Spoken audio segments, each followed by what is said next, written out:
Quincy Jones discovered me.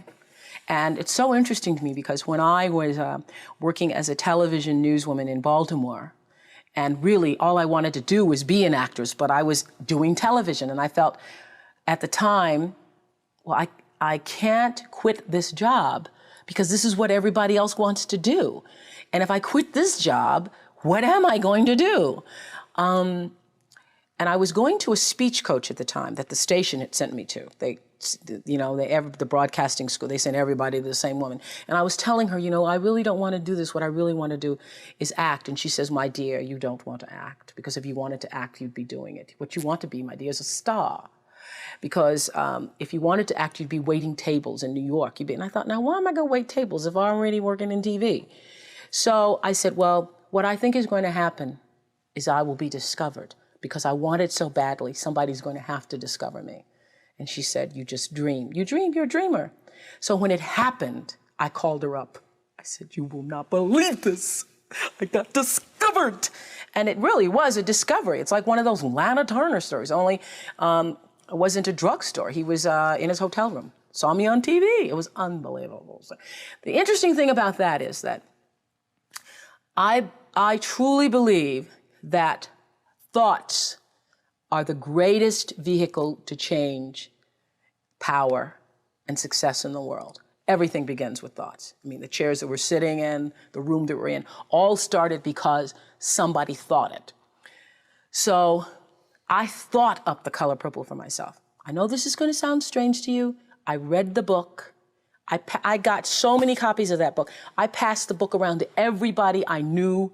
If I was on the bus, I'd pass it out to people. And when I heard that there was going to be a movie, I started talking it up for myself. I didn't know Quincy Jones or Steven Spielberg or how on earth I would get in this movie. I'd never acted in my life, but I felt it so intensely that I had to be a part of that movie.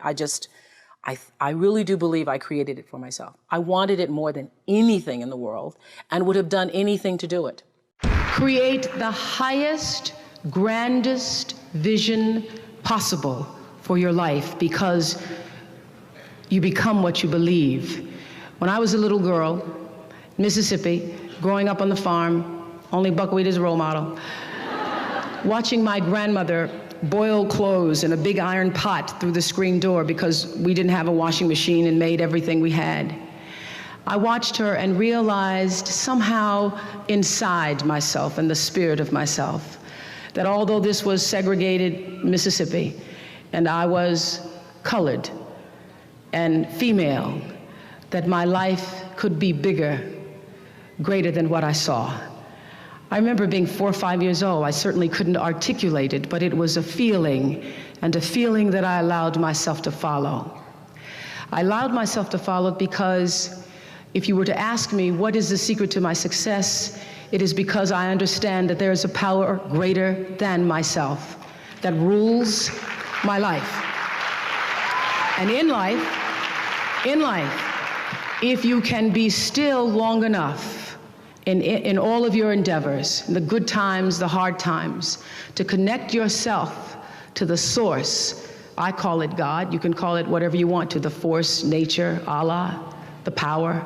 If you can connect yourself to the source and allow the energy that it is your personality, your life force, to be connected to the greater force, anything is possible for you. I am proof of that. I think that my life, the fact that I was born where I was born and the time that I was and have been able to do what I've done, speaks to the possibility, not that I am special, but that it could be done. I have paid attention to my life because I understand that my life, just like your life, is always speaking to you, where you are, in the language, with the people, with the circumstances and experiences that you can understand and interpret if you are willing to see that always life, God, is speaking to you. Now, it took me a while to actually really get this and to understand it, but once I did, I started paying attention to everything.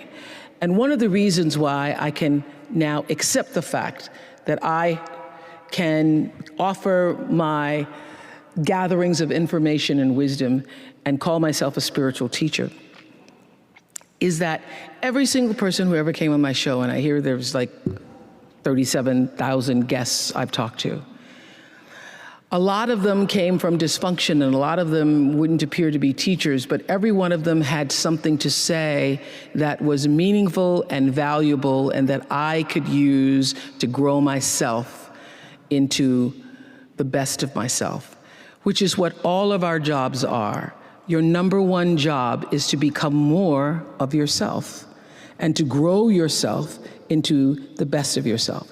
Your real work is to figure out where your power base is and to work on the alignment of your personality, your gifts that you have to give, with the real reason why you're here.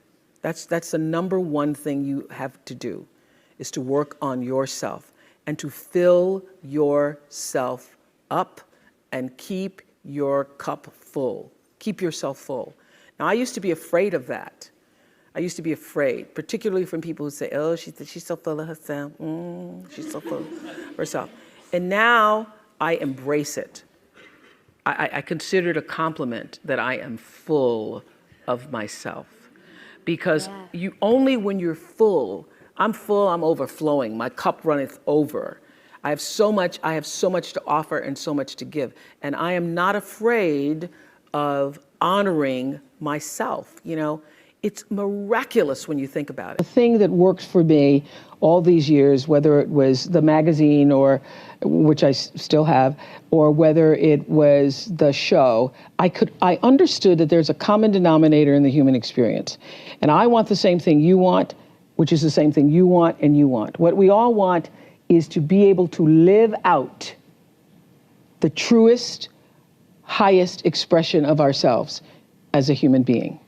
That doesn't end until you take your last breath. What is the truest, highest vision that you hold for yourself? No matter where you are in your life, there's always the next level. There's always the next level to the last breath. So I feel that I always knew that I would be done with the show when I felt like, oh, I've said as much as I could say here on this platform. And then how will I be used? If there were a theme song to my life, Amazing Grace would be one of them, and Keep on Using Me Till You Use Me Up would be another one. You know that Bill Withers song? Yes. So I feel that until you have used your value as a human being, you're not done. And so the key, the secret, the magic is to surrender to God's dream for you. To quit fighting against and pushing against and disallowing against and resisting against and trying to tell the Creator, the universal forces, divine intelligence what you are supposed to do, and get still and know for sure what His dream, the dream, is for you. And so anything you hear about me that feels good, sounds good, you think about, I wonder what Oprah's doing, how's she doing? I am living the dream. And I want you to live the dream, because I'm not living the dream because I'm special. I'm living the dream because I was obedient to the call of the dream. So I want you to leave here today thinking about what is the dream for you? What is God's dream for you? What does the Creator's dream hold for you? So often we spend our lives wishing and hoping and hoping and wishing and desiring things. This is what I know for sure. You don't get what you wish for. You don't even get what you hope for. You get what you believe. So what is it you believe and know to be God's dream for you? So I live in the dream. I'm living in the space of the dream. And dream's good, dream's good.